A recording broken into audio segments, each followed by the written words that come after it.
Welcome to the Ordinary Guy Garage. I'm Scott, Ordinary Guy, and today we're talking about oil pans. Well, my engine is still in the machine shop. It's supposed to be out middle of the week. Today's Wednesday, which technically is the middle of the week, but I probably won't see it because that's just kind of what happens with machine shops. They get backed up. They try to give you a date and it usually doesn't happen. No big deal. You got to know this going into it.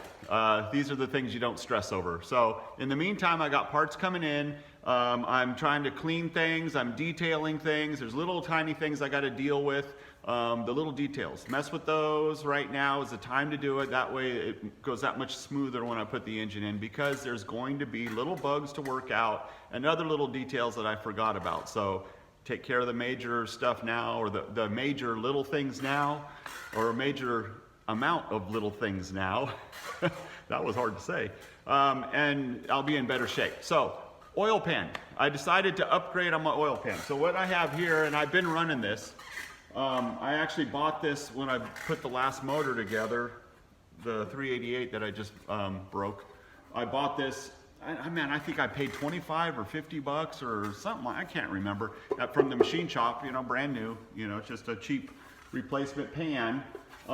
Carried a little bit more oil than the last one did. This is a 6-quart pan, and actually had to notch the frame in the S10 to get it to fit.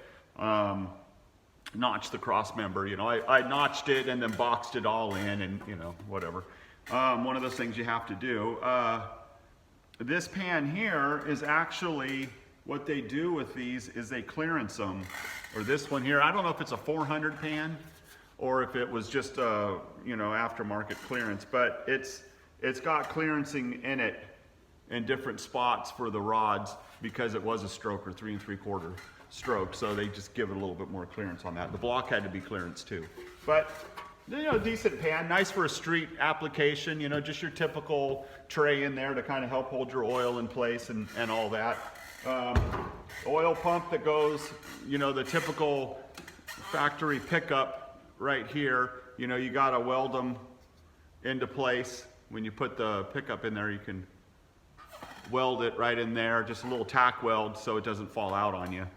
But good for the street and good for where I was at with this before, but not anymore.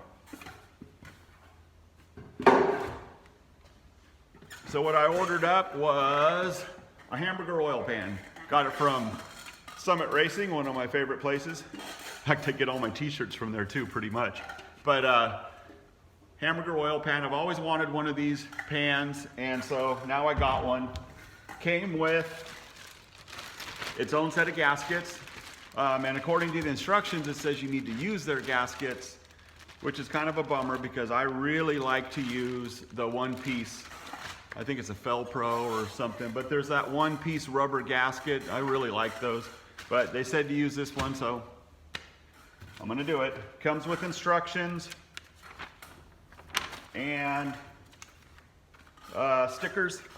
Stickers are always cool. I'm not much of a sticker guy. I don't put them on toolboxes or so. I got that right there, but it's actually a magnet in it. I'm gonna have to clean that off. That's why I don't put stickers on my toolbox, so I'm gonna have to clean that off. But yeah, that's just a rock auto thing. But anyways, okay, so the pan covered that, comes with its own pickup, which is pretty neat because like I showed you there, that one there welded on.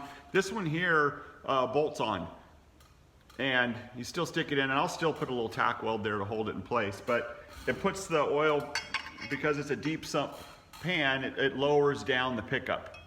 So, which is really important. You've got to run that with the pan that matches. Otherwise, your pump will sit up too high. Your pickup will sit up too high in the sump, and it won't suck the oil, and you'll starve your motor. And big deal right there.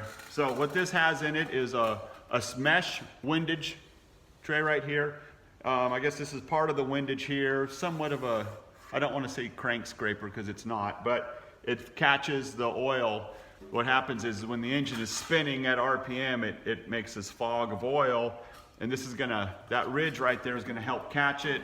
It's gonna drain back through here, through the windage, down into the pan, which is pretty neat. Help you with the horsepower a little bit and better oil control. The other thing it has in here, you can kind of see back in there. It's hard with my hand in there, but it's got 2 trap doors in there. What that'll do is it'll allow oil to come back into that section, and right there in that section is where that is going to sit. You know, it's all going to be bolted together, but that's where it picks up oil from. So when you accelerate, oil comes back in there because the door's open, and then when you decelerate, oil goes forward, but so do the doors, and keeps the oil right there at the pump. So, which is really important in drag racing, because when you're at 6,500, 7,000 RPM at the top end of the track, and you're really rolling at it and your oil system is taxed. I mean, you got most of your oils up in the top end of your motor, and then you let off, and it all goes forward, oil goes forward, starves the pump, starves the motor at a high RPM, which isn't a good thing. So that's gonna help eliminate all of that and not starve the motor of oil, and everything's gonna be good and great. Hopefully. My chair's wobbly, I'm having a hard time with it. But that is the deal with that pump, or that pan. So I'm pretty happy about that.